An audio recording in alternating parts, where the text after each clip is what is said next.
Hello, everybody. Dave Neal here, stand-up comic, host of Bachelor Nation News. That's right, I'm on location in Vegas. It's the Bellagio bad boy, the gambling goofball, the crap throwing. Okay, well, you get the point. So I won $175 yesterday on slots. Don't ask me how much it cost to get that. What was my profit? I'm in the hole, folks. And so is Clayton Echard. Now, Blake Horstman is coming out saying it's embarrassing and ridiculous, the women of Clayton's season, the way that they're treating him. He said the women of Clayton's season stopped talking shnikey about Clayton. So he's calling them out. I'm going to get into that. It's actually very fascinating. And to be honest, I completely agree with Blake Horstman. You know, he's proving to be one of my favorite alumni with his rational and graceful takes. Me wonders if, because he was shamed by Bachelor Nation, if he sees scenarios that others don't because he's been in the hot seat himself. Let's hear from Clayton about some of the aggression that's been taken out on him from the fan base, and then I'm going to share for you what Blake said. Stick around for that part of the convo. It's fascinating. Here's a clip from him on Caitlin Bristow's podcast explaining how he was treated and how fans got his phone number and have been leaving him death threats. But you said you just want to keep your head down and take the beating. Are you feeling like you're getting a beating, like online? Is it from the women? Like, where are you getting it from?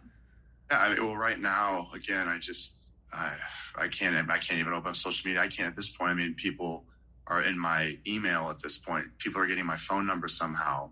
And I'm just being attacked on all ends right now. And again, I say attacked, I don't want to sit here and I'm not the victim. I'm not a victim. So I don't want people to sit here and think. You can not play the victim and be a victim. Yes, Clayton, you are a victim of a fan base whose pendulum has swung too far. I get that you want to make sure you don't come off that way, but that can be true.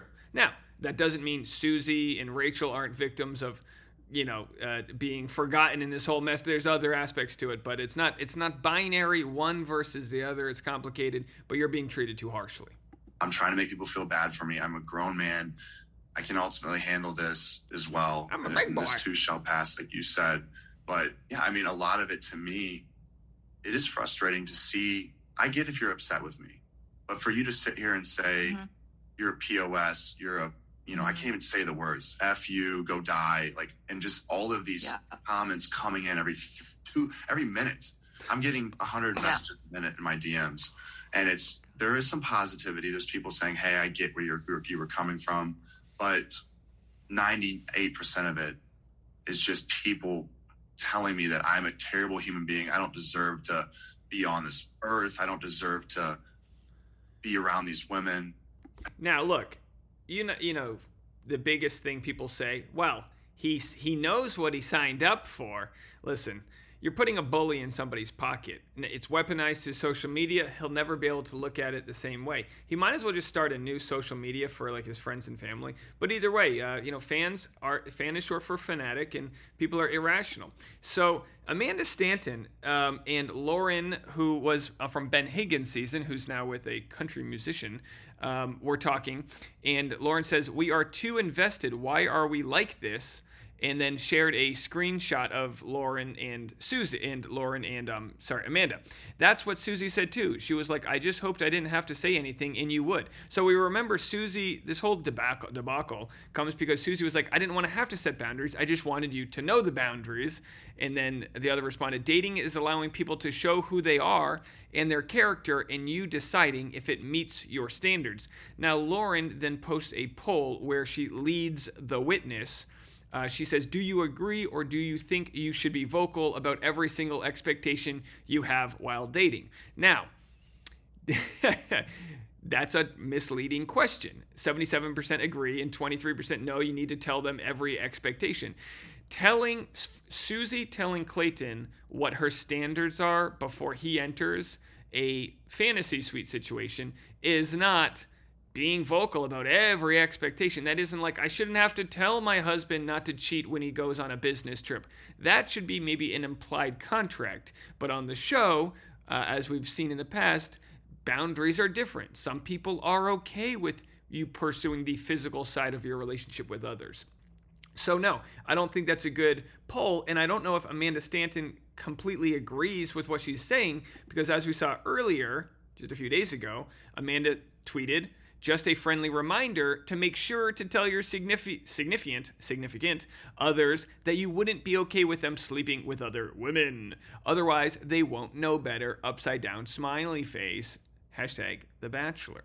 So I guess Amanda should be on the side of the poll saying, no, I think it's healthy to state boundaries. Maybe she's flipped her opinion. Hey, and we're allowed to do that. So anyway, let's get into what Blake has to say about all this. Gotta love Blake. And he's using a filter called Bahamas by Brian. If anyone in Bachelor Nation could, sell out a Margaritaville venue, it's probably Blake. I just see him being part of a Margaritaville swingers club in the very near future, and I'm ready to join you, Blake.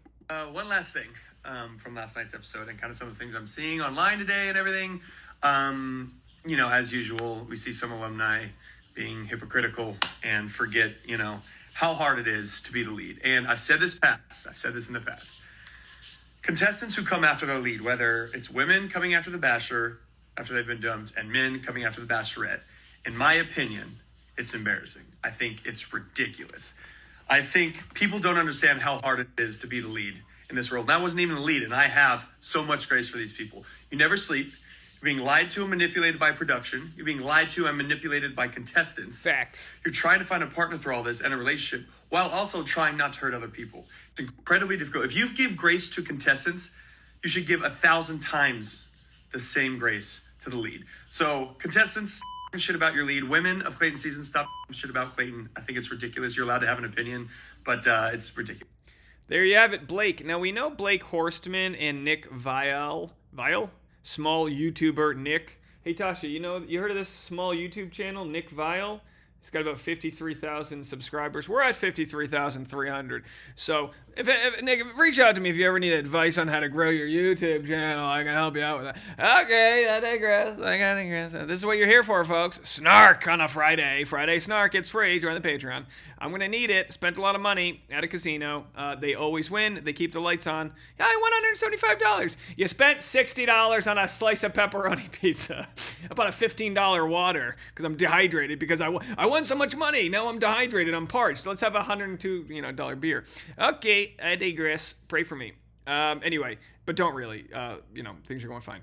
By the way, can you believe that? Our 2-day total for the last 4 days, which means our 48-hour total, has hovered around 200,000 views. And guys, these aren't 200,000 TikTok views like, oh, I made a TikTok shaking my glutes. Wow, amazing. 1% watched. No. These are 25-minute long videos, 18-minute long videos. You guys have watched my channel more than many different cable news programs. I'm not kidding. We outperformed Don Lemon, everybody. I got that Don Lemon energy. Everyone wants that big dick energy. How about Don Lemon energy coming to you from the Bellagio? Anyway, that's got nothing to do with this. Just patting myself on the back, as we do on the channel. Anyway, so Nick Viall, the Viall Nick, Nick Viall, not Viall at all. He, snarky, cynic, he talked about what the contestants do on Women Tell All.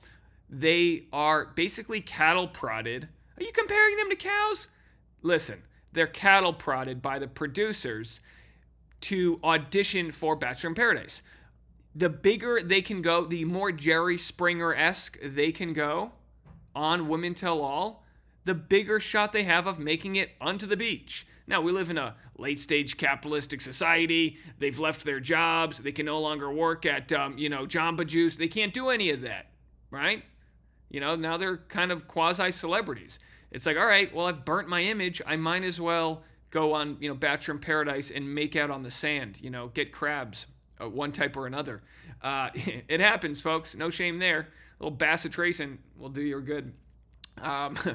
Anyway, I'm really digressing this morning. It's Friday. The point being here is that it's all performative. And we're performing in different ways. We're performing for the audience. We're performing for the ways we think people should act. And Blake does a really good job of having a pulse on what's being said out there and speaking truth to it. I've never even considered or probably reached out to him or communicated with him whatsoever, but I could have a field day picking his brain on how he was treated, how he was manipulated by producers, and how he was seen. He was soft Me Too'd for things that didn't even happen, for things that were taken out of context, for things that were edited a certain way. And if we're going to want equality, which I absolutely do, we need to take situations like Blake's and say, this is actually really, really detrimental to an actual movement that exists. So when we see Clayton and we go, oh my gosh, he's gaslighting, don't we feel bad for the people that have been gaslighted or gaslit? Which one is it? Don't we feel bad for the people that have actually suffered from like real emotional and traumatic abuse when Clayton clearly hasn't done that? I've talked to plenty of psychologists and not one has called that gaslighting or Greg Grippo gaslighting. So we throw these terms around, and the more we do that, the more we dilute people that have actually had to deal with it. And we see people like Lindsay, which I'm actually not criticizing her. I think she's adorable and I love these videos. But by calling Clayton out as she did, this is her promoting her following. And however, you knew and you kept her. So, the call out culture that exists, it's purely performative and it's purely theater, and the only people that don't realize that are probably the majority of Bachelor Nation. Let me know what you guys think. Some more content coming your way. Tasha and I are heading out here soon, so I'll make a couple videos for you guys and then we'll get going. Go to my Instagram at DNeals and go to Tasha's Instagram at Tasha Courtney. Tasha, when are you gonna have that reel up?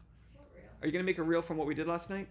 Yeah. We did this amazing show last night called Absinthe. Boy, if you like the dark arts, this one is for you. We went to what's being considered one of the best shows in Vegas. Tasha made a couple clips of it, and she's going to post it on her Instagram. So go at Tasha Courtney. And hey, you can see if we got mayored in a chapel. Who knows, folks? You'll have to go over there to find out. We'll talk to you guys in a little bit. Peace. Bye, everybody.